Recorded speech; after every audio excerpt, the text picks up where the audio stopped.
Just wow, look at those graphics. Nothing like this had ever been seen on a 16-bit console before.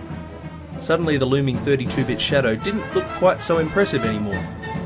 I don't think it can be underestimated the impact that this game's graphics had on the gaming industry. When Nintendo first unveiled Donkey Kong Country, it was in the face of Sony and Sega pushing their amazing new 32-bit machines into the public eye.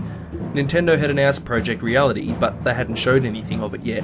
Then, at the Summer Consumer Electronics Show, as they were wowing everybody with the amazing new footage of Donkey Kong Country, they dropped the bombshell. This game was running on a Super Nintendo. Remember, this was a year before Toy Story, so most people had no real idea what 3D computer animation could look like, and here it was, fully playable in a video game. Unsurprisingly, the game sold by the bucket load. 8 million cartridges of this game were sold worldwide. That's almost double any other game in the series, and on the Super Nintendo system it was only outsold by Super Mario World.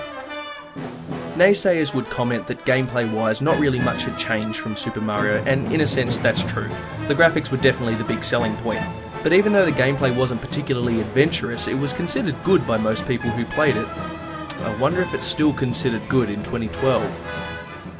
Did you know about the barrel trick? Okay, so it's not spelling barrel correctly, but on the character select screen, if you move down to erase game and type in BARRAL, you start your game with 50 lives every time. Sweet! One thing Rare did really well was mix up the levels. Each stage has its own unique challenges. One moment you'll be making your way through a shining crystal cave with slippery ropes, and then you're in a dark cave with a torch-carrying bird lighting your way and blinding you whenever you change direction. Donkey Kong Country is fairly short and not very difficult.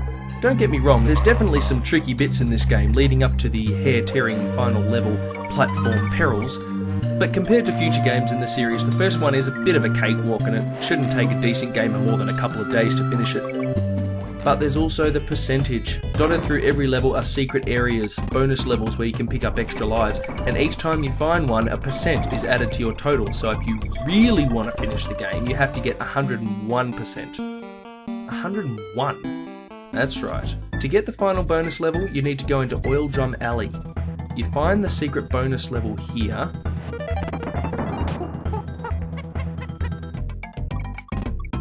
and make sure you only jump up to the single bananas.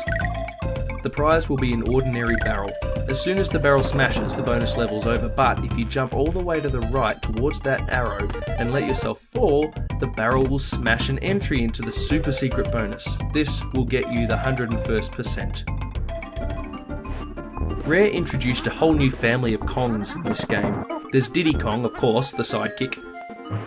Cranky Kong claims to be the original Donkey Kong, now he's just a grumpy old grandpa. I wonder why Mario hasn't aged as well. Cute girl Candy Kong saves your game. And then there's Funky Kong, the cool surfing gorilla who lets you use his plane to travel around the island. The music is definitely worth mentioning, it's fantastic. Rare managed to squeeze some awesome sounds out of the Super NES hardware. With Super Metroid, Secret of Mana and Donkey Kong Country, 1994 was a very good year for video game music. Rare was such an amazing games company. Their fall from grace is an absolute tragedy, but back in the mid to late 90s those guys were heroes. Donkey Kong Country doesn't wow with the graphics like it used to, but it still plays great and its secrets are fun to find. It stands the test of time.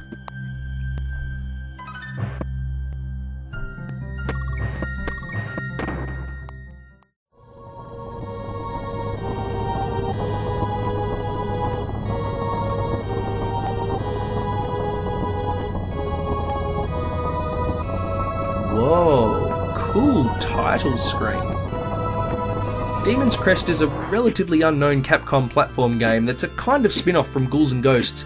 You're the red demon called Firebrand, and you're on a mission to recover some elemental crests so that you can take over the demon world. This game feels to me a bit like Castlevania meets Mickey Mouse Magical Quest. Firebrand controls quite well, but unfortunately he can't duck and he moves fairly slowly. He can hover in the air and cling to walls though, a bit like Knuckles. Even though the levels themselves are quite linear, once you get the map, you don't have to progress straight ahead if you don't want to. There's numerous different ways to finish this game. There's even some branching paths within the levels.